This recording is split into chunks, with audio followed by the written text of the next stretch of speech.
Video número 5, primera parte, coagulación.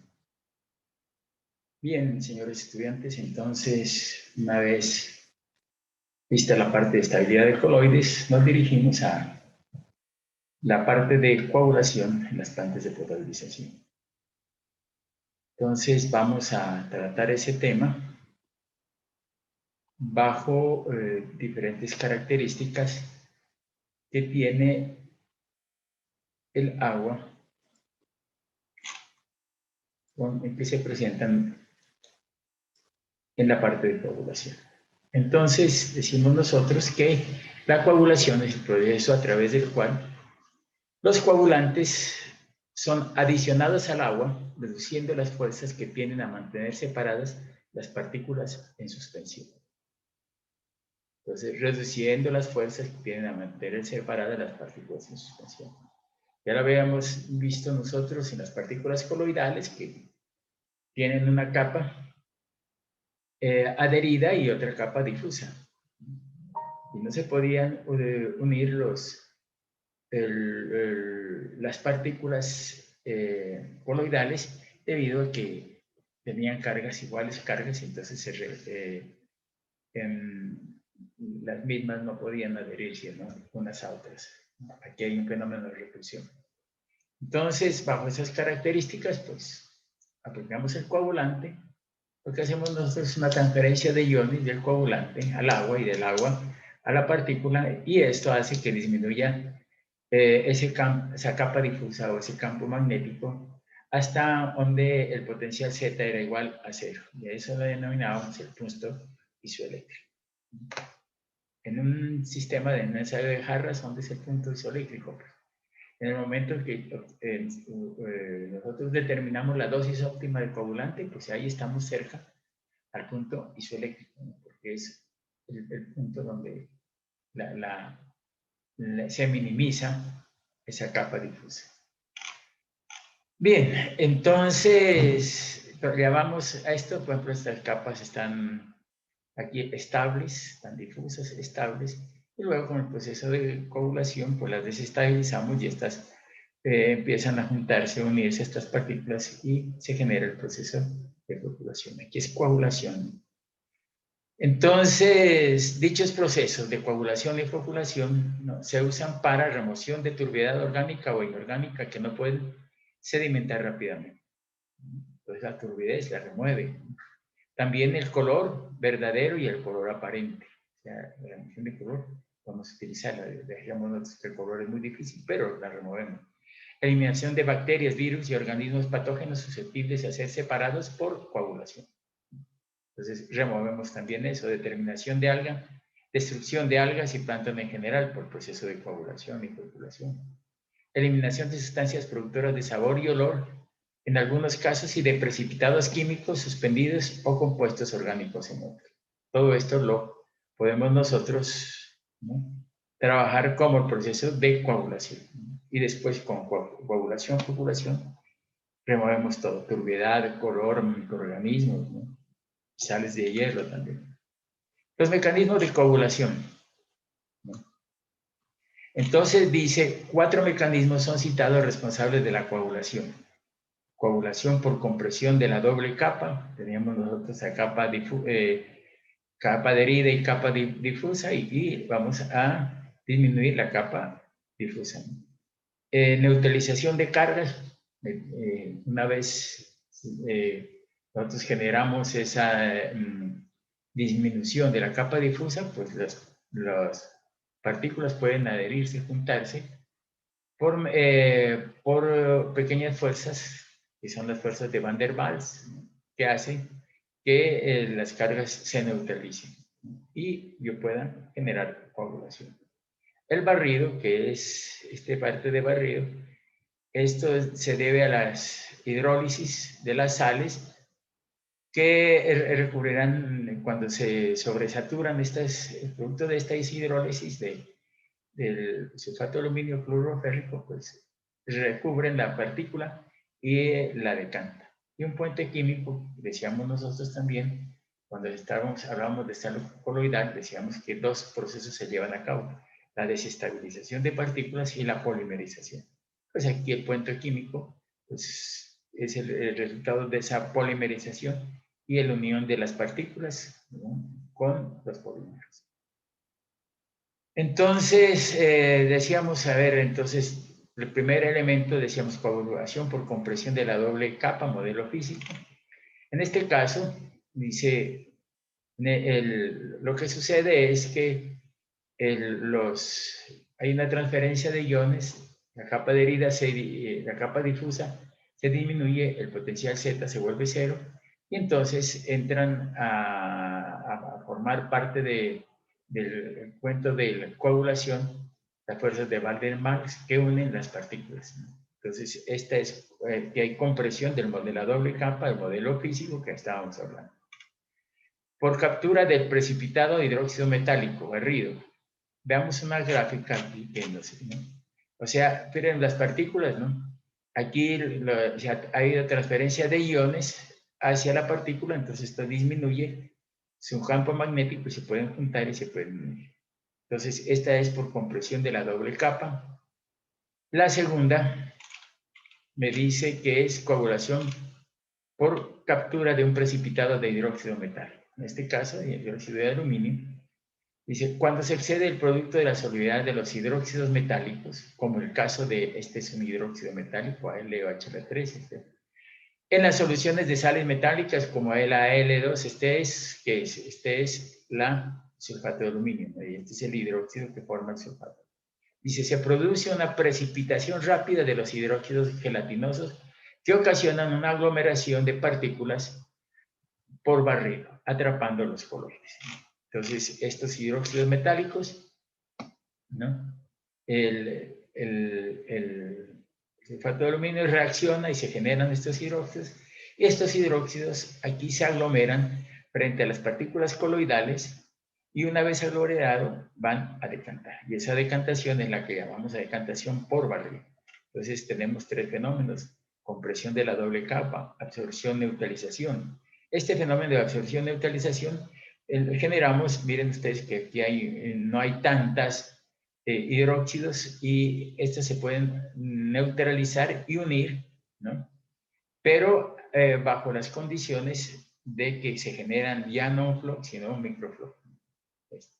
En este caso, los hidróxidos, que son elementos gelatinosos, se unen con las partículas y forman un conglomerado grueso que entran a decantar. En este caso, cuando se generan los hidróxidos y recubren las partículas, pues estos decantan. Entonces, este sistema se utiliza mucho cuando estamos trabajando la sedimentación convencional o sedimentación de placas. Entonces, el tipo de fase es la precipitación por barrido. Estos van decantando y van encontrando partículas, ¿no? Las partículas coloidales se van uniendo, se van juntando y forman un flux por barrido, o sea, que van cayendo y van absorbiendo más partículas. Y por último, la otra fase es la fase de la coagulación, decíamos nosotros, desestabilización en este caso. Desestabilizamos partículas, neutralizamos partículas, hidrolizamos y generamos barrido de las partículas, y aquí pues decíamos nosotros que habían desestabilización y polimerización. Entonces, aquí tenemos el polímero y el polímero está unido junto con las partículas, ¿no?, generando otro flux. Entonces, el resultado del proceso de coagulación no es una sola característica, sino que tiene varias características. En este caso, estos trabajan por absorción, neutralización de carga, y estos por barrido. Bien, entonces, dice, desde el punto de vista esquemático se puede considerar que la coagulación se desarrolla en 5 bases constitutivas o simultáneas que explican reacciones físicas y químicas de la siguiente forma. Dice, la primera fase, la tenemos, ¿no?, hidrólisis del coagulante y desestabilización de las partículas existentes en la suspensión. Hidrólisis y desestabilización. Entonces, ¿qué se forma en esta, ¿no?, primera fase? La fase de hidrólisis, o sea, desestabilización de la partícula. Y la segunda parte dice precipitación y formación de compuestos químicos que se polimerizan. Ya decíamos desestabilización y polimerización. del sulfato, aquí se refiere los iones, los hidróxidos, a la partícula, aquí la polimeriza. La tercera fase dice absorción de las cadenas poliméricas en la superficie de los coloides. Entonces estos coloides se adhieren aquí a la superficie, ¿no? Miren ustedes, los coloides dirigiéndose a las cadenas, ¿no?, que se van generando aquí, cadenas poliméricas. Absorción mutua entre coloides, ¿no? Entonces ese es la cuarta fase, ¿no? Entonces aquí están absorbiéndose mutuamente entre coloides, ¿no? Y la quinta fase, acción de barrido. Aquí se están, ¿no?, se están absorbiendo mutuamente los coloides por estas hidróxidos que se unen a estas partes y generan el bloque de barrido. Entonces, esas son las figuras tal, presentan una forma esquemática las 5 fases descritas. Entonces, aquí tenemos tercera fase, la cuarta fase uniéndose los coloides y la quinta fase, pues ya sedimentada. Partículas por absorción, neutralización y aquí por puente químico y bloque de barrido. Entonces dice, la esquematización referida es bastante simple, aclarándose que las fases pueden coexistir en ocasiones en ocasiones invertirse, reestabilización. Ojo que esto es muy... generalmente, por ejemplo, cuando hablamos de esta fase, ¿no?, de la ionización y bloque de barrido, el problema de esto es que necesita mucha sobredosis de sulfato de aluminio. Entonces, para esta zona nosotros trabajamos con sobredosis de sulfato de aluminio para generar estos hidróxidos y que estos hidróxidos decanten por barrido. Sin embargo, en esta etapa de aquí no necesitamos mucho hidróxido, ¿no? Entonces, solamente neutralizarlo y estas partículas se unen. Entonces, estos se forman flux de barrido y estos generan microflux. En este caso, que es generación de microflux, pues tenemos que es un flux muy pequeñito y no necesitamos mucho coagulante. Entonces, trabajar por absorción y neutralización ya veremos que es mucho mejor, más ventajoso, no se utiliza, no se van a presentar como es poco el coagulante, pues los lodos que tienen coagulante pues van a ser menores que en este caso. Bien, entonces, ¿qué hablamos? Con este tipo de fases y con este elemento aquí que vemos cómo se desestabilizan las partículas, pues podemos nosotros hacer lo que se llama diagramas de coagulación y turbidez. Para poder conocer qué tipo de coagulación se produce, suelen utilizarse los diagramas de coagulación. Anita Rajá los describe de la siguiente manera. Los diagramas de coagulación son herramientas útiles para predecir las condiciones químicas que gobiernan el proceso. Por ejemplo, ¿cuánto es la dosis de sulfato de aluminio? ¿A qué pH podemos trabajar? Dichos diagramas se usan para determinar la dosis de coagulante en función de los pH. Se desarrolla a partir de los diagramas de estabilidad termodinámica de la fase sólida del hidróxido de aluminio. Entonces, en base el ensayo de Harras, por ejemplo, es importante para conceptualizar sobre el diagrama de coagulación fluida, ¿no? Estos diagramas pues, se usan mucho en las plantas de tratamiento, sobre todo en las plantas de tratamiento grande, ¿no? ¿Qué me dice estos? Aquí tenemos lo que se denomina, por ejemplo, aquí dice, ¿no?, dosis de sulfato de aluminio, ¿no? Entonces, aquí tenemos la dosis de sulfato de aluminio. Aquí hacemos nosotros ensayos de Harras. Este experimento tiene muchos ensayos de Harras. Entonces, yo, por ejemplo, cojo una dosis, ustedes ya vieron en el ensayo de Harras, pongo una dosis de 30 miligramos por litro y mido el valor del pH. Con 30 miligramos por litro me lo pongo yo lo primero que hago es, antes de la dosis, pues mido la turbidez inicial. Y después de la dosificado, los 30 miligramos por litro, y evaluado su pH, pues lo pongo al proceso de coagulación, floculación y sedimentación. Y una vez terminado el proceso, vuelvo a medir la turbiedad. Entonces, la turbiedad inicial menos la turbiedad final, eso me da el porcentaje de eficiencia. Entonces, quiere decir que una dosis de 30 y aquí trabajando con un pH de tal, pues tengo una eficiencia. Esto vaya a tener infinitos números de eficiencia dependiendo del ensayo de jarras que haga. Aquí es como que si fuera una topografía y me digan eficiencias del 30%, 40, 50, 60. Pero aquí, dentro de este circulito, quiere decir que las eficiencias son máximas. Entonces yo sé que, bueno, con 30 y la eficiencia está aquí, entonces yo digo el pH va a estar acá. Entonces, con una turbidez de tanto y un pH de tanto, la eficiencia es tanto. Entonces yo creo que sé que yo no puedo trabajar en estos límites, en estas zonas. ¿Por qué? Porque las eficiencias son bajas. Sin embargo, si yo tengo este diagrama, digo, mire, yo puedo trabajar en una dosis de 100 a 45, por lo menos, ¿no?, miligramos por litro de dosis de coagulante. O sea que yo estoy definiendo ya.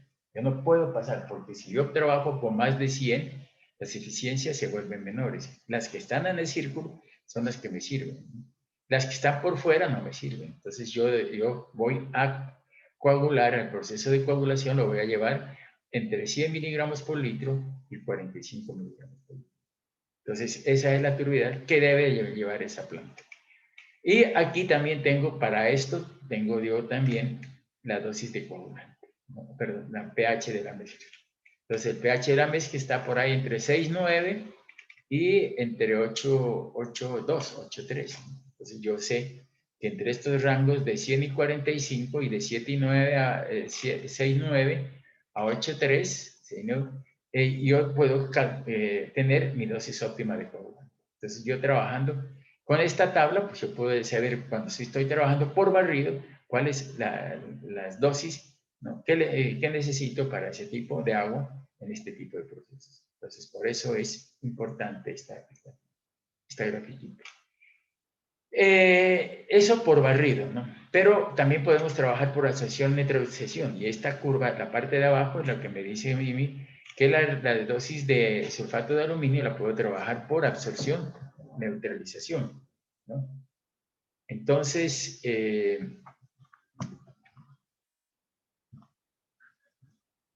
tenemos, miren que cuando estoy trabajando por absorción y neutralización, yo decía que por absorción los coagulantes son pocos, ¿no? Porque miren, poco coagulante, ¿no? O sea, y en cambio esta tiene mucho coagulante porque estoy saturando el agua de hidróxido de aluminio. Y esta pues no tiene mucho, ¿no? Entonces, por absorción, neutralización, miren ustedes qué pasa en esta gráfica. Si yo trabajo por absorción, neutralización, las dosis pueden estar más por debajo de esta dosis mínima, ¿no?, de 30. Yo puedo trabajar con rasgos de turbiedad porque es esta curva que me da a mí cuando yo hago ensayos por absorción, neutralización, me da esta curva. Y entonces yo puedo decir con 30 miligramos por litro, pues mira, yo puedo trabajar con una absorción, neutralización.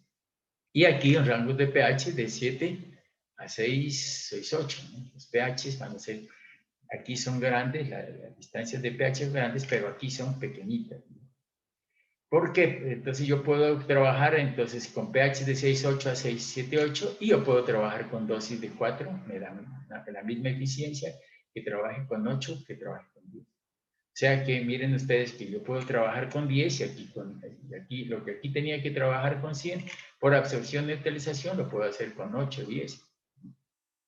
Y en miligramos por litro. Por eso, pues aquí son 10 miligramos y aquí 80 o 100, pues ¿qué trabajo mejor? Con 10, porque el sulfato de aluminio es menor, ¿no?, la utilización que cuando estoy hablando de barril. Entonces, aquí tengo estas dos líneas, miren, y si yo subo, ¿no?, dice potencial Z, la línea de potencial Z es esta, y aquí en esta parte se vuelve, en esta y en esta, en el potencial Z es igual a 0. O sea, que estos rangos me dicen a mí que aquí puedo trabajar porque la capa difusa, ¿no?, tiende a 0 cuando el potencial, la capa se minimiza cuando el potencial Z tiende a 0. Y el potencial Z lo tengo yo entre estos rangos. Entonces yo lo que conservo es mis pHs de 6, 8 a 7 y de ahí le puedo dar dosis de 10, de 7 miligramos por litro y estoy generando procesos de absorción, de neutralización. Entonces yo puedo trabajar con este proceso. Esto de absorción y neutralización generalmente lo utilizo cuando decíamos nosotros si hay una filtración ascendente o ascendente descendente. Y esta cuando es cuando hay sedimentación convencional, que es donde hago coagulación por barrido, y también cuando es flotofiltración. También. Entonces aquí yo tengo que sobredosificar en esta. Entonces, por eso es este diagrama de coagulación con sulfato de aluminio, ¿no? ¿Para remoción de qué? De turbidez. Entonces, eso para mí me da unos datos bastante buenos, porque yo sé en qué rangos puedo trabajar mi planta, tanto por absorción como por barrido. Entonces, pero el problema de estos diagramas es que necesitan muchos ensayos de Harrod y entonces el costo de estas curvitas de absorción o de barrido son elevados, ¿no? Unos 40, 50 millones de pesos puede estar para una planta normal aquí en Pasto, por ejemplo, hacer estas curvas. Pero ya tengo yo mis límites y donde puedo yo trabajar mi planta de potabilización. La misma historia está aquí, pues es el mismo sistema. Aquí tenemos, entonces, que trabajamos por barrido. Aquí también podemos trabajar por barrido y absorción. Y aquí trabajamos por, mire, el sulfato de aluminio, ¿no? Generamos esa disminución del campo magnético y podemos trabajar esta zona por barrido, donde vemos que las cantidades de sulfato de aluminio son mucho menores. Entonces, para eso utilizamos esos. Aquí vemos, aquí la solución dice de alumbre, especies hidrolizadas solubles, ¿no? Entonces el coloide, viene las especies hidrolizadas AL o H, y en este caso, pues, estas especies recubren el coloide y le disminuyen el campo magnético, con lo cual estos se pueden unir o juntar. En esta no, En esta no hacen la misma historia, por eso generan los mismos flocos. Aquí se forma un floco, entonces aquí la partícula es digamos, recubierta por el valor de LH, y entonces se genera un precipitado, esa línea, ¿no? Y este es un floco por barrido. Pero el problema aquí es que necesita una mayor sobredosis. Bueno, ¿cuál es el problema de estos sistemas, no? Pues es que la coagulación se genera, sobre todo cuando es cloruro sulfato de aluminio y cloruro férrico, con tiempos muy pequeños, ¿no? Generalmente la coagulación, decíamos anteriormente que el proceso de coagulación se puede llevar a cabo con menos de un segundo, inclusive menos de 0,5 segundos, ¿no? Y cuando es por absorción y utilización, en este caso, ¿no? Pero cuando es por barrido puede tardar de 1 a 8 segundos. Entonces, nosotros vemos que en menos de un segundo necesitamos algo que lo agite rápidamente y que lo distribuya el coagulante. Pues está en un tiempo muy pequeñito. Entonces, por eso utilizamos lo que se llama la mezcla rápida. ¿Cómo nosotros deducíamos la mezcla rápida en el ensayo de Harrod? Decíamos, coloco los frascos, ¿no? Y el ensayo, y las paletas las pongo en los frascos, en la parte del agua, y movilizo. Y entonces yo puedo generar la mezcla rápida con el dispositivo electrónico y poner 100 revoluciones por minuto. Entonces, eso le transfiere a un motor reductor, y ese motor reductor me da las 100 revoluciones por minuto. Eso para mí es la mezcla rápida, porque es un movimiento acelerado del agua. Después de unos 10 segundos, yo cambio a 20 minutos y a unas revoluciones de 40 revoluciones por minuto. Entonces, para mí eso es la mezcla lenta. Pero la mezcla rápida es coagulación, ¿no? La coagulación es realizada en la cámara de mezcla rápida o mezclador rápido, y es nominalmente el proceso inicial de una planta de tratamiento de agua, del cual depende fundamentalmente la eficiencia de los procesos subsiguientes. Mire, Importantísimo esto, porque si usted tiene una buena mezcla rápida, le da y que produzca una buena coagulación, entonces con una buena coagulación tenemos una buena floculación, sedimentación, y el filtro no va a trabajar con las carreras largas y cortas, sino hace que el filtro trabaje con carreras largas, y el lavado de los filtros no se vuelva tan rápido. Eso ocasiona que nosotros tenemos que estar continuamente lavando, ¿no? Entonces, esto debemos de tener en cuenta que es el principal elemento de la mezcla. ¿Cómo se mide la mezcla rápida o la agitación? Nosotros decimos agitación rápida. Pero, ¿por qué? Porque es que el coagulante se desestabiliza en menos de un segundo, ¿no? Entonces, para medir el grado de agitación de la mezcla, está caracterizado por gradiente de velocidad o denominado por la letra G. Entonces, ¿no? Este es lo que hablamos nosotros del gradiente de velocidad. Él es el que me caracteriza si la mezcla está buena o la mezcla le falta. O sea, si el mezclador es adecuado o si no es. Un gradiente bajo quiere decir que la mezcla no es adecuada y no me produce una buena coagulación. Por lo tanto, no, va a haber mala coagulación, floculación, sedimentación y filtración. Cambio una mezcla adecuada con un buen gradiente adecuado, pues me da una buena coagulación porque me distribuye el coagulante por toda la masa líquida. Entonces, dice el agente físico para la realización tanto de la coagulación como la floculación es la agitación más o menos intensa del agua a través de la operación de mezcla, con la denominación de mezcla rápida, cuando es aplicada a la coagulación y mezcla lenta a la floculación.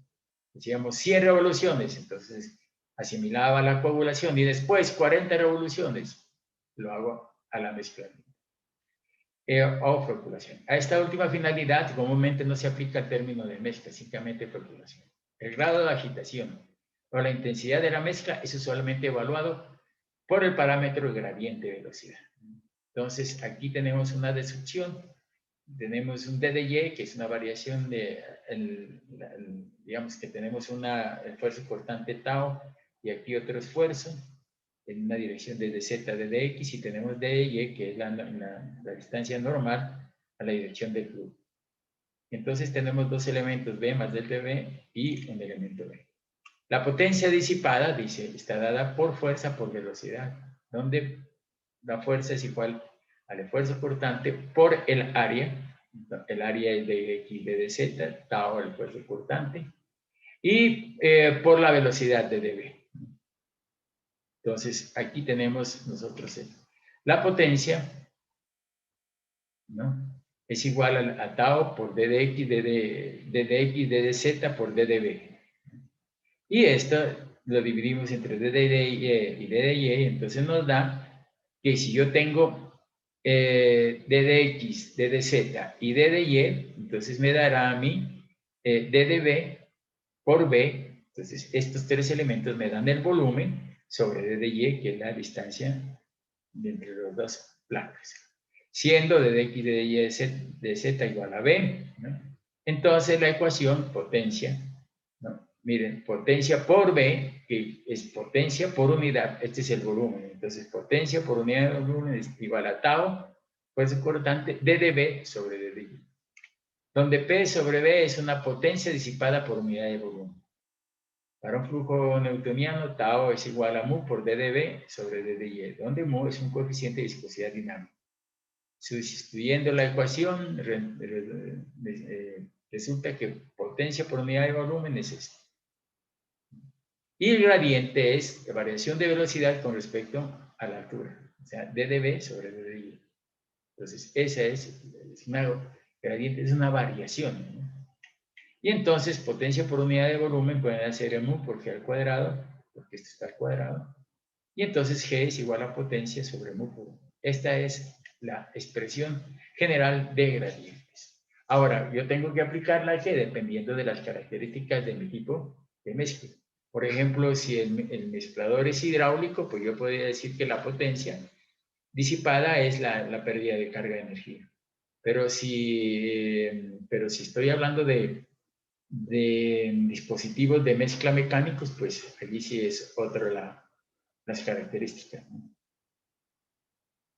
Entonces, pero vamos a trabajar esto bajo dos características. Cuando este valor, los dispositivos mecánicos sean hidráulicos, entonces deberemos tener en cuenta que esta P es la pérdida de carga o pérdida de energía. Y cuando es mecánico, sí tenemos la potencia, que es en kilogramos fuerza por metro sobre esto. Bien, pues entonces dice, puede ser calculada, la potencia puede ser calculada en función de la pérdida de carga en dispositivos de mezcla hidráulica, o sea, en condiciones de flujo laminar y turbulento. Dice, en equipos de mezcla mecánica, la P es una potencia disipada en el agua por el impulsor. Entonces,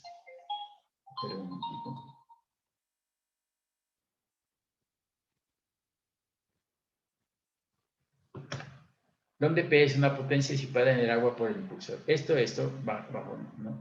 Dispositivos mecánicos. La potencia, pues en dispositivos mecánicos está en función del número de Reynolds y el número de Flow. Y la P es la potencia disipada en el agua por el impulsor.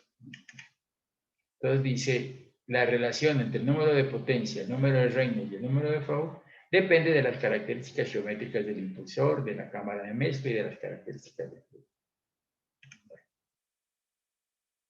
Entonces, tenemos que eso depende, esto es P para dispositivos mecánicos.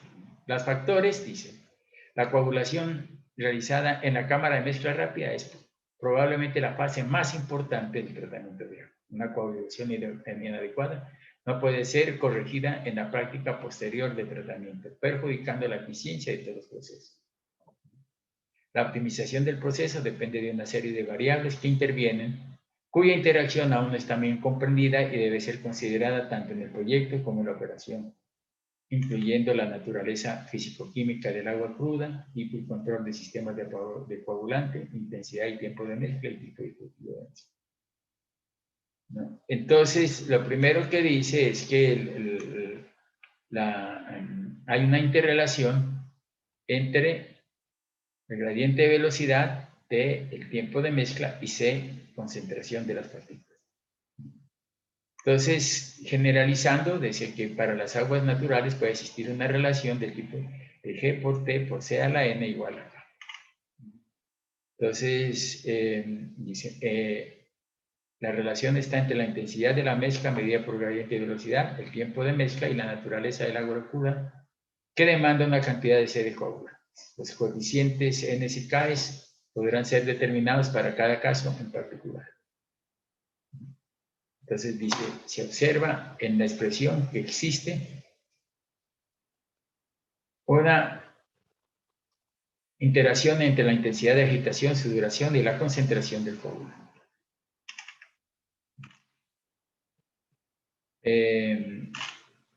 Influencia de la... Entonces vamos a ver interrelación entre las variables. Vemos que la influencia de la naturaleza del agua cruda, dicen. Las características físico-químicas del agua cruda de mayor significado en el control del proceso incluyen la concentración de coloides, evaluado indirectamente por las determinaciones de la turbidez, el color, el pH y la alcalinidad, principalmente cuando la coagulación es realizada por sales de aluminio y hierro. Entonces, generalmente, pues, utilizamos estas, ¿no? Sales de aluminio y sales de hierro como coagulantes. Dice, Omelia considera 4 tipos de situaciones que pueden ocurrir de acuerdo con las características del agua cruda, tal como se indica en la tabla 6. Entonces, aquí hay una clasificación según su comportamiento en la coagulación. Por ejemplo, este tipo de agua, baja concentración de coloides, ¿no? Y baja alcalinidad. Esto es, si hay baja concentración de coloides, pues tenemos que actuar por un sistema de adición por ejemplo, baja alcalinidad, pues hay que aumentarle la alcalinidad. Baja concentración de coloides, pues tenemos que, como es la concentración, tenemos que sobresaturar el agua. Y entonces, para formar un precipitado, y lo que vamos a trabajar es un bloque de barrido. O sea, sobresaturar el hidróxido del agua para que coja las partículas y las deje. Forma de coagulación, altas dosis de coagulantes. ¿Por qué? Porque este bloque de barrido, porque hay una baja concentración, entonces necesita altas dosis de coagulantes. Y aquí, baja alcalinidad, adición de alcalinidad o partículas, o ambos. Baja concentración de coloides y alta alcalinidad. Entonces, si hay alta alcalinidad, pues no metemos un alcalinizante. Pero baja concentración de coloides, y formación de un precipitado, de barrido, necesitamos sobresaturar de hidróxidos esa agua para que ese hidróxido gelatinoso se una con las partículas y la decante. Altas dosis de coagulante y adición de partículas.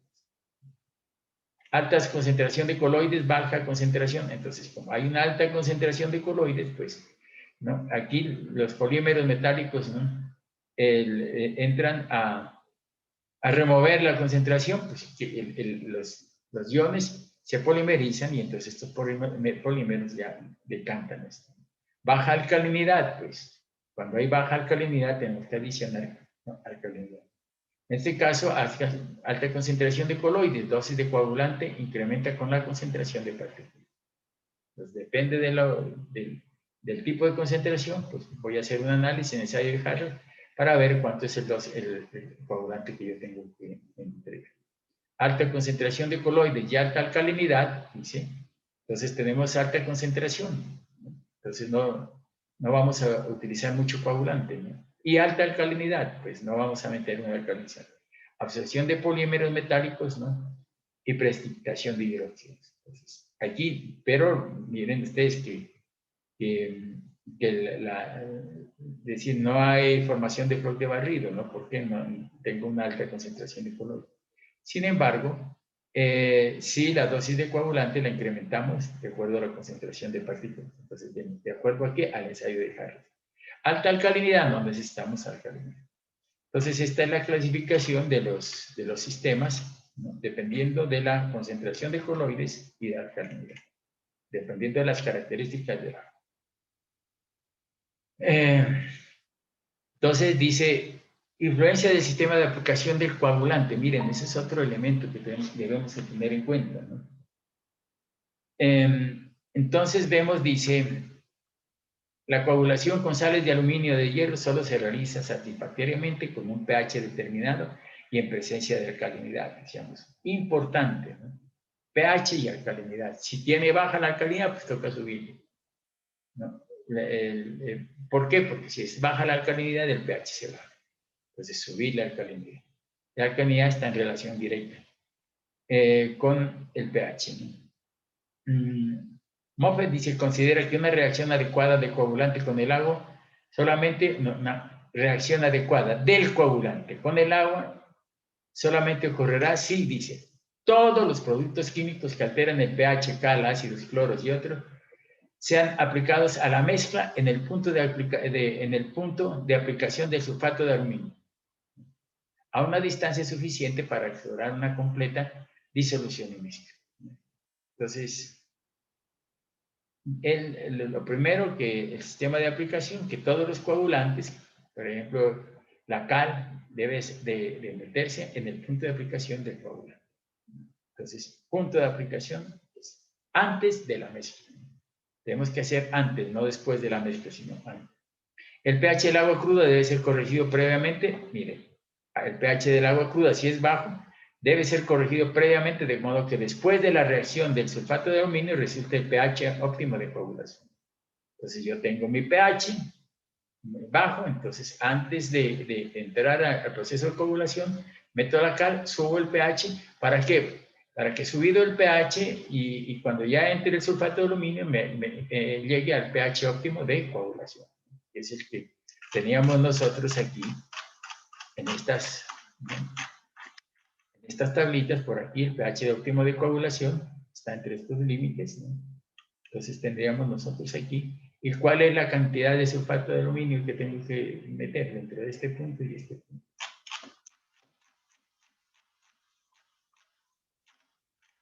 Bueno, entonces estamos aquí, ¿no? ¿Qué más decía?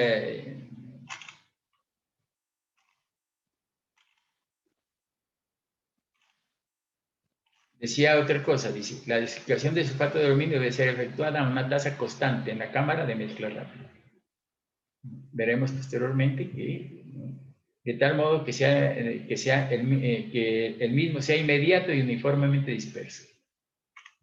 Así escogido el punto de aplicación de coagulante, todos los otros productos químicos que afectan el pH, especialmente la cal, deben ser aplicados antes del coágulo. Bueno, aquí dice que el sistema de verificación debe tener medios para proporcionar un vaciado constante, siendo fácilmente regulable la solución de sulfato, evitando el uso de aparatos pulsativos o intermitentes como las bombas reguladoras de diafragma, ¿no? El flujo al sistema, si usted va a meter el coagulante, tiene que ser continuo, no puede ser por impulso, ¿no? Porque eso da discontinuidad. En cambio, una bomba que le suministre la misma cantidad de coagulante al sistema. Aplicar de un modo uniforme el sulfato de aluminio al agua es la principal dificultad para la realización de una coagulación eficiente y se constituye en el objeto de la cámara de mezcla rápida. Entonces, uniforme el sulfato de aluminio. Ahora veremos unas fotos. Dice, investigaciones realizadas por RITUM determinan que las concentraciones bajas de coloides requieren altas dosis de coagulante para iniciar la coagulación, debido a que no hay, miren, ahí estábamos hablando, miren, aquí, ¿no? Bajas concentraciones de alcaloides, altas dosis de coagulante. Entonces, ¿y por qué?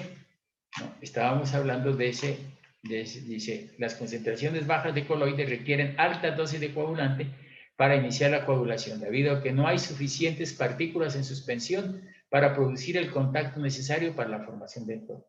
Se requiere entonces una gran cantidad de coagulante para que los hidróxidos metálicos que aparecen al reaccionar aquel con la alcalinidad y el agua, al descender arrastren las partículas que se encuentran a su paso.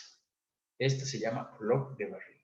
Las mayores concentraciones de coloides requieren menores dosis de coagulante. Miren, altas dosis, concentraciones de coloides, menores dosis de coagulante, ya que las mismas partículas coloidales proveen de núcleos para la precipitación, mientras que en el caso anterior, el hidróxido lo provee. Entonces, cuando hay altas dosis las concentraciones bajas de coloides, necesitamos sobredosificar sulfato. Pero en las bajas, las bajas concentraciones de coloides necesitamos altos sulfato. Y cuando hay altas concentraciones, pues el sulfato se disminuye. Es inversamente. Aguas con baja turbidez pueden ser coaguladas por otra técnica que consiste en la adición de partículas de arcilla para aumentar la turbidez antes de agregar el coagulante, con lo cual la coagulación se realiza por absorción y no por barrido, requiriéndose dosis más bajas de coagulante. Hay partes, ¿no? Hay inclusive en un estudio que nosotros hicimos sobre una planta de potabilización que estaba difícil de tratar, pues nosotros lo que utilizamos es zeolita, ¿no? Y material plástico que nos servía como para generar partículas, ¿no? Y lo que hacíamos nosotros es, en vez de dosificar altas dosis de sulfato de aluminio, le metíamos tierra, ¿no? Las zeolitas especiales, y eso hacía que haya una gran concentración de partículas, y entonces el sulfato de aluminio que le aplicábamos era muy... Teníamos las zonas donde podíamos, estaban cerca a la planta, muy cerca allí, había las zonas donde podíamos coger esa tierra, y es decir, lo que estábamos haciendo es ensuciar el agua. Le dábamos más partículas y dosificábamos menos coagulante. Bueno, influencia de la intensidad y tiempo de mezcla. Dice, para asegurar una coagulación homogénea se requiere una intensa mezcla para distribuir uniformemente el coagulante a través del agua, de modo que el mismo entre en contacto con las partículas coloidales antes de que la reacción se complete. De este modo, será deseable que la mezcla sea lo más rápido posible, principalmente cuando son utilizadas sales de aluminio y hierro, debido a que son muy rápidas las velocidades de polimerización del coagulante, como también lo es la velocidad de absorción de partículas. Periodos largos de mezcla son completamente innecesarios, por lo que las reacciones se completan en menos de un segundo en la coagulación por absorción y desestabilización, y de unos 7 segundos por precipitación de hidróxido. Entonces veríamos aquí, dice, la fracción neutralización, esta grafiquita que es muy importante, y me la encontré hace unos 2 días. Estos fenómenos por absorción necesitan menos de 1 segundo. En cambio, esta de 1 a 7 segundos.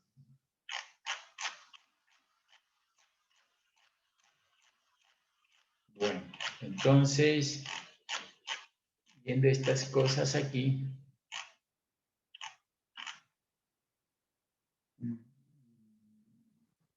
el grado de intensidad de mezcla es evaluado por el gradiente de velocidad. Como regla general, los gradientes de velocidades en la mezcla rápida deben ser más o menos elevados, de orden de 1000 segundos o más en absorción-neutralización y de 400 a 800 en barrido.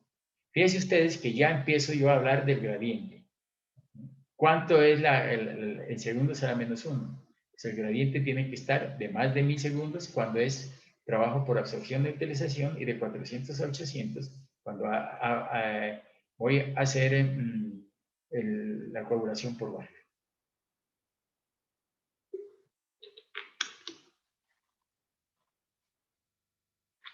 Hay otros autores, como Hodgson,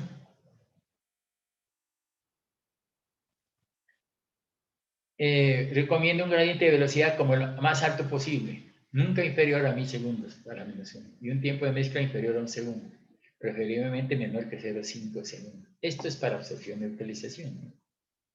Dice, cuando se utilizan polielectrolitos, o sea, esas raíces que las formamos ya vienen formadas, por ejemplo, no es necesaria una mezcla instantánea, por cuanto sus cadenas poliméricas de alto peso molecular ya se encuentran previamente formadas antes de su adición al agua. Bueno, por otro lado, dice, tiempos de mezclas prolongados de más de algunos segundos o gradientes de velocidad muy elevados deben ser evitados para no tener ruptura de las cadenas poliméricas. Entonces, esto tiene que tenerse en cuenta. El tipo de dispositivo de mezcla. Aquí vamos a ver los tipos de dispositivo de mezcla. Ustedes ya lo han visto en hidráulica, pero vamos a ver estos tipos. Aquí tenemos un resalto hidráulico y aquí generando uno y aquí un vertedor. O sea, el agua cae por el vertedor y genera un resalto hidráulico, pasa el flujo de supercrítico a subcrítico y eso genera una turbulencia aquí en el sistema subcrítico. Y entonces, antes de generarse esto, tengo el punto de aplicación de coagulante. No aquí, en este punto. No podemos aplicarlo aquí, porque si lo mezclo aquí, el coagulante, parte del coagulante viene hacia esta parte interna y se mezcla con después el coagulante existente con el nuevo y me genera una rebaja en la eficiencia del proceso. Entonces tendremos nosotros este resalto hidráulico, ¿no? Como convertedor, o resalto hidráulico con la canaleta Parcher, que ustedes ya han visto en el laboratorio, pues, de la parte de canaletas Parcher. Entonces, estos sistemas, ¿no? Miren ustedes, ¿qué es lo que pasa aquí? Aquí llega el coagulante y es como que si yo tuviera un vagón aquí, un tren, me llena su coagulante y sale. Y aquí viene otro vagón del tren, llena su coagulante y se sale. O sea que este vagón no se mezcla con este vagón, no se mezcla con este, sino que los coagulantes salen cada uno en su vagoncito hacia la parte de acá, ¿no? Y genera la mezcla por coagulación en su propia área de servicio, digamos. Aquí también, ¿no? El flujo entra y sale, y aquí está el resalto hidráulico. Entonces, aquí es como si fuera un vagón, carga y sigue. Y ejerce su proceso aquí, cada vagoncito independiente, ¿no? Claro que van unidos, ¿no? Pero se simula una serie de vagones de un tren. Entonces, lo que hace es, lo que entra sale, lo que entra sale. Y ese es lo que se llama flujo pistón, ¿no? Está saliendo, viene por aquí, viene hasta esta parte de acá y genera esta parte última, que es la parte final del flujo pistón. Son resalto hidráulico. Vamos a ver cómo se diseña este y cómo se diseña este. Otros aparatos son los retromezcladores, ¿no? En este caso, miren ustedes este retromezclador. El agua viene por aquí, llega aquí, hay una tableta que permite que caiga y llega al impulsor y aquí vamos a meter el coagulante, metemos el coagulante, y entonces tiene un movimiento, genera un impulso de la masa líquida, y entonces se presenta la agitación y sale por aquí el agua. Este dispositivo es mecánico. Y aquí lo que se está generando es una mezcla completa. O sea, hoy estoy mezclando. ¿Qué estoy mezclando? El coagulante que viene, el coagulante existente, ¿no? Y entonces hay proceso de coagulación, pero esa mezcla del coagulante nuevo con el existente genera una disminución en la eficiencia del proceso de coagulación. Y este es uno de los problemas que tiene esto, ¿no? Que el coagulante existente se mezcla con el coagulante nuevo y entonces la eficiencia del proceso disminuye. Lo que no pasa aquí, ¿no? El coagulante sigue, va hacia la parte de acá, ¿no? No se está mezclando el uno con otro, sino que va siguiendo y va saliendo. Bueno, entonces decimos nosotros que en condiciones, esa condición altamente deseable que ocurre en condiciones de flujo pistón. Algunas partes del agua, ¿no? Porque la existencia de corrientes de cortocircuito de detección de masa de agua por un tiempo mayor que el necesario, traen inconveniente de que en algunas partes el agua recibiera mayores cantidades de coagulante, pudiendo causar restabilización de los coiloides, en cuanto a otras partes recibirán cantidades demasiadamente bajas para iniciar la coagulación. Esa mezcla, entonces, disminuye la eficiencia.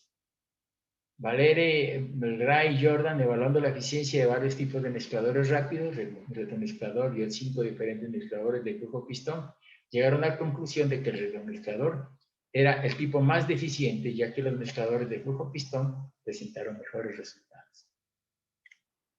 Entonces, por eso se dice que es mejor trabajar con sistemas de mezcla completa que flujo pistón. Pero también tiene sus desventajas, ¿no? Aquí yo tengo un solo gradiente. Aquí yo tengo un solo gradiente. Solo puedo calcular el gradiente para calcular que me llegue. En cambio aquí yo le puedo variar, como es con motor, yo puedo variar la velocidad del rotor y entonces varió la velocidad del agitador y entonces varió el gradiente. Entonces este gradiente aquí es variable y aquí es constante. Eso hace que yo pueda trabajar con flujos mayores, ¿no? O puedo tener un gradiente óptimo, ¿no? Bajo ciertas características.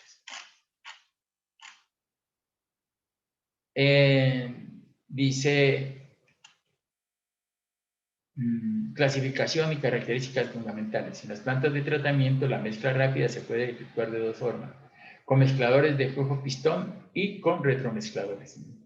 Entonces tenemos aquí estos de flujo pistón o con retromezcladores. En los primeros, la adición de coagulantes se hace al pasar la masa del agua por un punto determinado, el cual produce una fuerte turbulencia inducida por un aparato hidráulico, orificio, vertedero y constricción, etc. En este caso, pues, metemos las aguas aquí hay un flujo supercrítico, se frena la masa líquida, entonces aquí pues, saldrá el agua con un flujo subcrítico y aquí hay una pérdida de carga o pérdida de energía, ¿no? Y es S1 y este es S2, S2. Esa pérdida de carga, el delta H, me va a servir para calcular el gradiente. ¿Y para qué? ¿Y qué me mide? El grado de agitación de esta masa. Bueno, entonces, dice, en los segundos, el agua es retenida en una cámara especial por un tiempo de tensión nominal, o sea, igual a V sobre Q, de 10 a 120 segundos, en donde se aplican los coagulantes. Mientras que el agua se agita con una turbina o paleta rotatoria o cualquier otro sistema para crear turbulencia. Es este. Entonces, tiene la ventaja de que yo puedo variar aquí el rotor, como lo hacía el ensayo de Harris, ¿no? Yo podía decir 100 revoluciones y después 40. Pues aquí también puedo decirle 100 revoluciones, o 120 o 130. Y entonces yo busco cuál es la mejor calidad del agua, el mejor gradiente para determinar una buena coagulación. Bueno, dice la diferencia entre ambos métodos es amplia. En los retromezcladores, el agua que entra y acaba de ser dosificada con el coagulante se mezcla con el agua previamente retenida en la cámara y que hace algún tiempo recibió dosis de coagulante. Esto produce una interacción entre los compuestos químicos iniciales que se forman en la masa del agua que tenga y los previamente formados en la masa del agua retenida en la cámara. En los reactores de flujo-pistón no parece existir este fenómeno y entonces pues la eficiencia es mucho mayor. Entonces tendremos aquí, ¿no?, retromezcladores de tipo hidráulico, como son, por ejemplo, este vertedero cae aquí y el flujo se forma un resalto hidráulico, ¿no?, en este sistema. Punto de aplicación del coagulante aquí, no aquí, ¿no?, porque si yo meto el coagulante aquí, parte de la dosificación viene aquí, entonces me empieza a trabajar esto como si fuera mezcla completa. El sulfato existente más el sulfato nuevo, pues entonces se disminuye la eficiencia. Por eso el punto de aplicación del coagulante es muy importante. Aquí hay entonces retromezcladores mecánicos, ¿no? Aquí hay una turbina, entonces el agua viene por aquí, pasa por la turbina, metemos el coagulante y listo. Entonces tenemos que tener un tiempo de retención de 10 a 160 segundos en esta cámara. Aquí hay otro elemento que es un retromezclador, mezcladores rápidos, es una caja, pero aquí yo estoy disminuyendo la sección con lo que le doy mayor velocidad y mayor agitación. Estos son mecánicos, retromezcladores mecánicos, y este retromezclador de tipo hidráulico. ¿No? Bueno, la principal objeción que se hace a los dispositivos hidráulicos es la poca flexibilidad a las variaciones del caudal. En nuestro medio tradicionalmente se ha dado preferencia a los dispositivos hidráulicos de mezcla rápida, tales como la canaleta, Parcher y vertedero. Entonces, aquí tendríamos los parámetros operacionales que ya habíamos hablado, ¿no? Dice, las unidades de mezcla rápida deben ser dimensionadas en función del tiempo de mezcla y del gradiente de velocidad. Fijado el tiempo de mezcla y conocido el caudal, el gradiente de velocidad es determinado indirectamente por la potencia hidráulica o mecánica. Yo puedo fijar mi gradiente, pero yo también puedo, ¿no?, por ensayos de jarras, determinar cuál es el gradiente óptimo. Entonces, y ese es, si yo fijo, ese es el gradiente que necesito ponerle a la planta. Entonces, yo puedo, por ensayos de jarras, determinar mi gradiente. Y digo, bueno, este es mi gradiente para mi planta. Entonces, ¿cómo fijo el gradiente? Pues tengo que hacer ensayos de jarra con varias revoluciones por minuto en el ensayo de jarras. Por ejemplo, trabajo a 100, a 80, a 90, una dosis óptima de coagulante y le pongo varias revoluciones. Y entonces eso me da un gradiente óptimo. Y ese gradiente óptimo que me da a mí, pues lo replico en la planta, ¿no? Es que lo que estoy haciendo aquí en la planta piloto, pues lo voy a replicar en la planta. Y eso es, ¿no?, el gradiente. Dice, Matarajá y colaboradores hallaron que la mínima eficiencia de la mezcla se consigue con rangos de gradientes, miren, entre 800 y 1000 segundos a la menos 1. O sea que esto no puede ser aquí, ¿no? La mínima eficiencia de la mezcla y entre 3000 y 5000.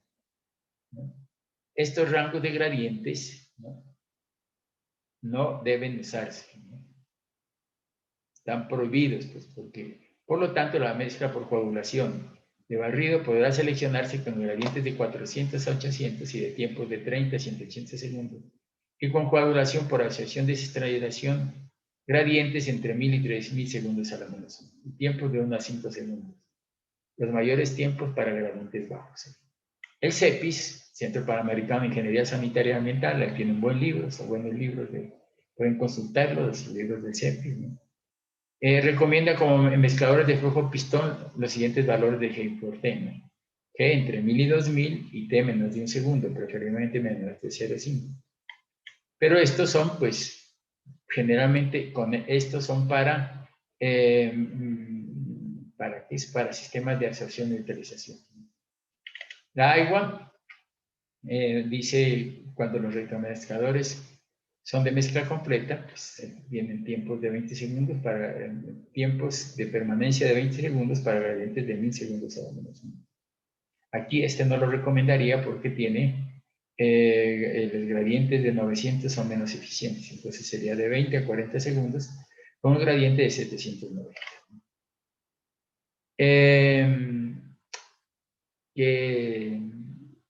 Dice diseño, operación y construcción de la mezcla rápida. El RAS considera los siguientes elementos para el diseño de la mezcla rápida, ya sea por agitación hidráulica o mecánica, debe garantizar la dispersión rápida y homogénea de los coagulantes, auxiliares de coagulación y alcalinizantes, los cuales deben ser aplicados en dosis óptimas. Bueno, aquí hay una serie de parámetros de referencia de diseño de mezcla rápida. Cuando el tipo de mezclador es hidráulico, de entre 1000 y 2000, ¿no? Gradientes de velocidad y tiempos de menos de un segundo. Si es mecánico, entre 500 y 2000 y tiempos de menos de 60 segundos. Entonces podemos tener esos rangos de tiempo de mezcla y gradiente, si es mecánico. Generalmente entre 500 y 800, ¿no? Porque de 800 a 1000 pues ya la eficiencia se baja. Y si es hidráulico, de 1000, ¿no? Mezcladores hidráulicos de 1000 a 2000. Y en este caso, pues es por absorción e neutralización. En casos en que se utilice el resalto hidráulico como mezclador rápido, el criterio que se requiere es cumplir la estabilidad del resalto hidráulico, indicado en el parámetro de diseño del número de Froh, que debe estar comprendido entre 4 y 5 y 9.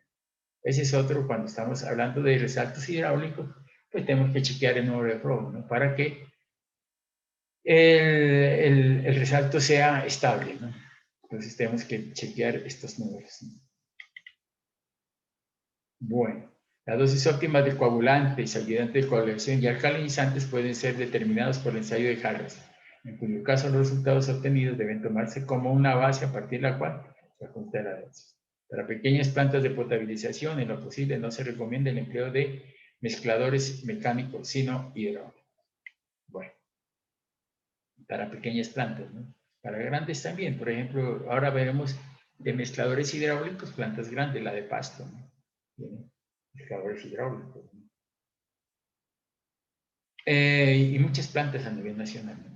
Mezcladores hidráulicos, dice, los mezcladores hidráulicos pueden emplearse cuando se dispone de una suficiente cabeza o energía en el flujo de entrada. El resalto debe producirse en la garganta, por lo que ese dispositivo debe diseñarse para garantizar esta condición.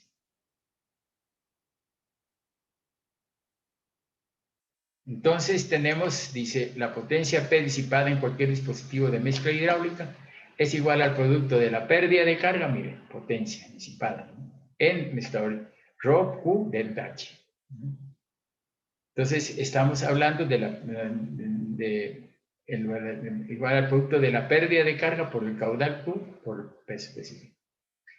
Así la potencia por unidad de volumen sería igual a Rho Q delta H sobre V.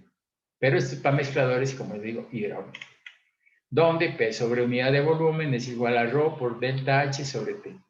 Sustituyendo estos valores, sería el gradiente es igual a Rho sobre mu, delta H sobre T. Delta H, que es la pérdida de carga, ¿no?, en el mezclador hidráulico. Y T es el tiempo en el mezclador, ¿no? Entonces, aquí tenemos los valores y el factor de mu sobre T. Para cuando hay diferentes temperaturas, pues aquí lo tienes. Aquí, como es este valor, entonces yo puedo sacarlo como constante y ponerlo acá. Si lo quiero trabajar, o si no, pues lo pueden trabajar. Cuando yo utilizo estas tablas, entonces, por ejemplo, 15 grados, para temperatura de 15 grados, entonces ya le digo 15 grados, el valor de Rho sobre mu es igual a 2920. Y entonces tendríamos 2920 de raíz cuadrada de delta H sobre. Dice, las condiciones de optimización de mezcla rápida recomendadas por conjuntos tales como gradiente elevado en un mínimo tiempo de mezcla son generalmente satisfechas en el resalto hidráulico. Este es el que se produce en un canal rectangular en que pasa abruptamente de un régimen supercrítico, miren, con una altura H sub 1 a un régimen subcrítico con una altura H sub 2.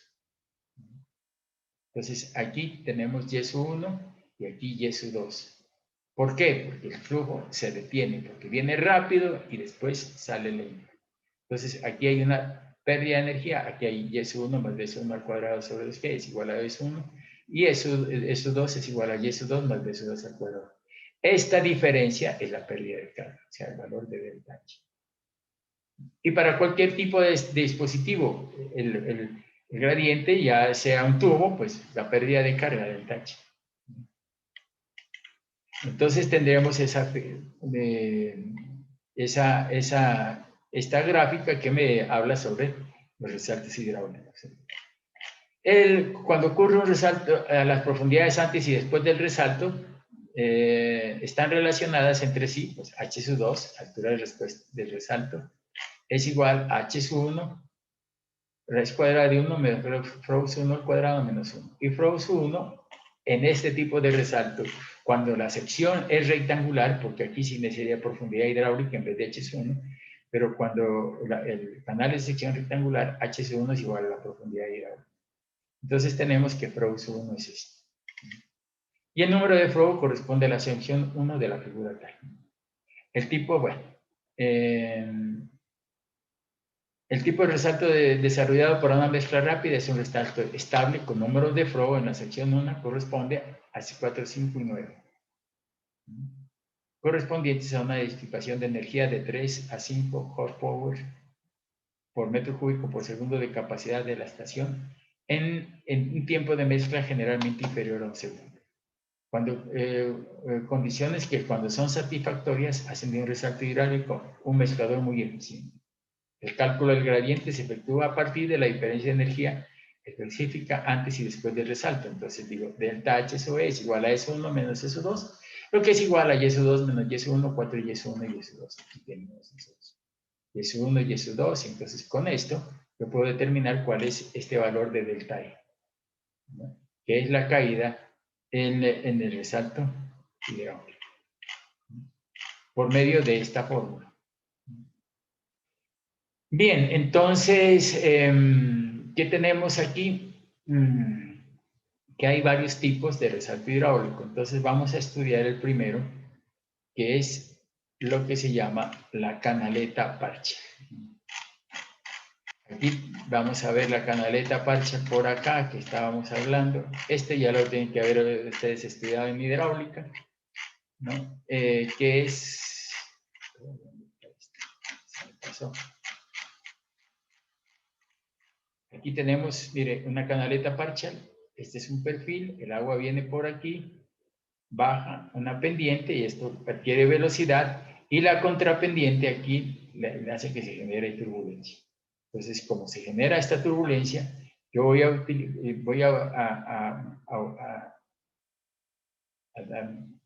utilizar mi coagulante en este punto. No puede ser aquí ni puede ser acá, sino en este punto de aquí, punto de aplicación del coagulante. Entonces, la canaleta parcial me sirve, esta turbulencia, como para mezclar, ¿no?, el coagulante. Pero ya definida la canaleta parcial, tenemos que fíjense ustedes aquí un dispositivo, veamos a ver la canaleta parcial aquí, ¿no? Es de esta sección, esta la tenemos en el laboratorio de hidráulica, ya han de ver ustedes visto o explicado este tipo de canaletas, porque eso se ve en hidráulica. Entonces venimos aquí, miren ustedes, ¿no? Este es visto en planta y este es visto en corte. Tiene un ancho W, una longitud A, ¿no? Tiene D, ¿no? Tiene C, tiene X, esta distancia de aquí a aquí, ¿no? Tiene esta distancia CC, A, ¿no? 2/3 de A, y aquí tiene esta distancia de aquí a aquí, que es la B, esta es la distancia F y esta es la distancia G. Aquí tiene H sub A, ¿no? H sub A la entrada, ¿no? Esta es la energía, tiene H sub B, ¿no? Y este valor H sub P, esta altura K y esta distancia X, ¿no? Entonces tendríamos nosotros todo ese elemento. ¿Para qué sirve la canaleta parcial? La canaleta parcial sirve para dos propósitos. El primero, generalmente, por el que se diseñó esa canaleta, es un elemento de medición de caudales. Te puede ir a cualquier río, cualquier quebrada, mete su canaleta y en función de esta altura H sub A, yo puedo determinar con la altura H sub A, yo puedo determinar cuál es el caudal que pasa. Porque hay una relación entre H sub A y el caudal que pasa. Una expresión de una ecuación que en función del caudal y dependiendo del ancho de garganta, yo puedo determinar el valor de H sub A. O con el H sub A, pues puedo determinar el caudal. Entonces, es un sistema de medición de caudales y de mezcla. Por eso se utilizan las plantas, porque decíamos nosotros, la planta de tratamiento, lo primero que hay que saber es cuánto caudal me está pasando. Y este me determina el caudal. Y el segundo es que este es un sistema de mezcla rápida. Se genera aquí un resalto hidráulico y entonces en este punto vamos a utilizar el coagulante. Le vamos a meter allí el coagulante. Entonces tenemos, por ejemplo, aquí, esta es una canaleta parcial de la planta del Centenario aquí en Pasto. Acá es otra canaleta parcial. Aquí vemos, miren ustedes, aquí hay una canaleta. En esta parte de aquí podemos ver una canaleta y aquí unos chorritos.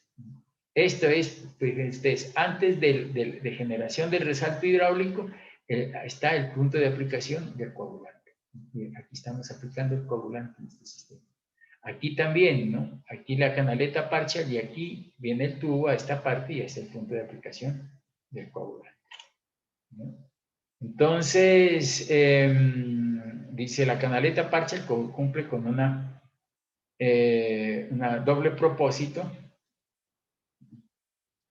en las plantas de tratamiento del agua, de servir de medidor de caudales y en la turbulencia que se genera a la salida de la misma, servir de punto de aplicación del coagulante. Entonces ya vemos que esto aquí, ¿no? Cambia la pendiente, entonces viene el agua con una pendiente fuerte, pues aquí hay una velocidad alta y aquí sale con contrapendiente, entonces eso genera el resalto hidráulico. Pendiente y contrapendiente. Entonces, bueno, vamos a ver otras cositas de esto. Cuando vamos a trabajar con las canaletas parcial, una de las cosas que tenemos que tener en cuenta es esta relación sobre la altura de la lámina de agua y este valor de H sub B. Esta relación entre H sub A y H sub B es lo que se llama la relación de sumergencia entre esta altura y esta altura. En canaletas parcial, pues esa sumergencia entre 3 a 9, de 3 a 9 pulgadas, ese valor de H sub B sobre H sub A no debe sobrepasar los 0,6. En de 1 pulgada a 8 pulgadas no debe sobrepasar esa relación de 0,7 y de 10 pulgadas a 50 pulgadas la relación de... Porque si pasa eso, ya el sistema va a trabajar ahogado y no se va a generar la turbulencia necesaria. Por eso tenemos que trabajar con esa relación de H sub B sobre H sub A menor a estos para que se genere la turbulencia. Otra característica de esto es que el número de Frobe esté comprendido entre 4, 5 y 9. Debe evitarse números entre 2, 5 y 4, 5 que producen un resalto inestable, el cual no permanece en su posición, sino que siempre está cambiando de sitio, lo que dificulta la aplicación de los coagulantes. Entonces debemos que, es decir, ver primero si cumple con estos parámetros. Bueno, aquí tenemos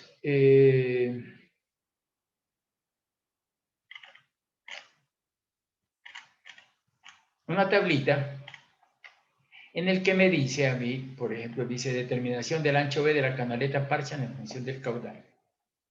¿Qué caudal? ¿No? ¿Qué ancho?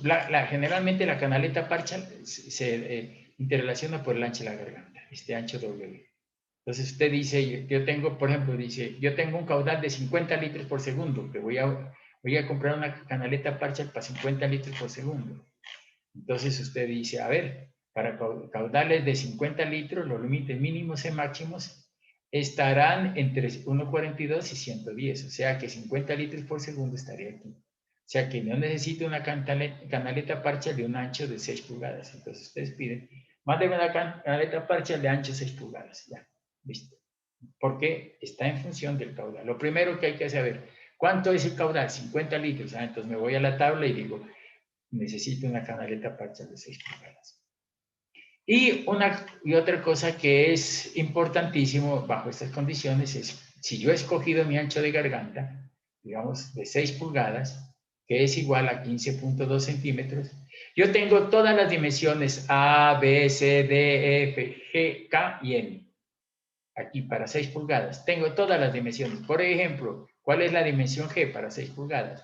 61. Entonces yo diría, aquí la dimensión, ¿cuál es la? G es la distancia que hay desde aquí hasta aquí. Esa distancia del punto de cambio de pendiente hasta este valor de aquí son 61 centímetros. Entonces, ¿por qué? ¿Cuál es el valor de D, por ejemplo, para 6 pulgadas? 40.3. Entonces yo digo, ¿cuál es el valor de D? Ah, este ancho. Este ancho tiene que ser de 40.3. O el C, por ejemplo. Digo, bueno, el C es de, para 6 pulgadas, el C es 39.4. O el D, 43. O el B, 61. O sea, que aquí me da todas las dimensiones. Con esto, ¿qué es lo que tenemos? Que yo puedo hacer la canaleta parcha, ¿no? Puedo hacerla, la canaleta parcha, ¿no?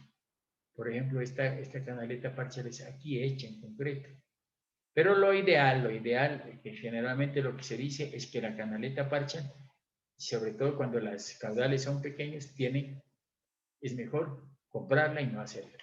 Porque las dimensiones son muy estrictas y si nosotros nos vamos 1 milímetro, 2 o 5 milímetros, el maestro se va, entonces no me mide. Entonces lo ideal es que estas no son muy costosas tampoco. Lo ideal es que nosotros en la canaleta parche la compremos. Es lo que los diseñadores dicen, no es mejor comprarla. Bueno, entonces habíamos nosotros determinado que aquí la entrada un valor de H sub A. Pues el caudal, condiciones hidráulicas de entrada, el flujo, Q se calcula de la fórmula Q es igual a K por H sub A la N, donde K y N se determinan según la tabla 6.6. Entonces, fíjense ustedes, la misma historia. W, el ancho de garganta, 6 pulgadas, el valor de K, 0.381 y el valor de N, 1.58. Entonces, aquí tengo. ¿Qué es lo que yo tengo? Pues, el caudal, 50 litros por segundo. Ah, bueno, 50 litros por segundo, el ancho de W es 6, y entonces el valor de K tengo esto y el valor de N. Entonces, se puede utilizar eso. Bien, señores estudiantes, entonces con esto terminamos la primera etapa en nuestro estudio de la coagulación y trabajamos hasta el mezclador tipo parche. Entonces, muchas gracias por su colaboración y su tiempo y nos veremos en otra oportunidad. Como siempre, energías positivas, muchachos.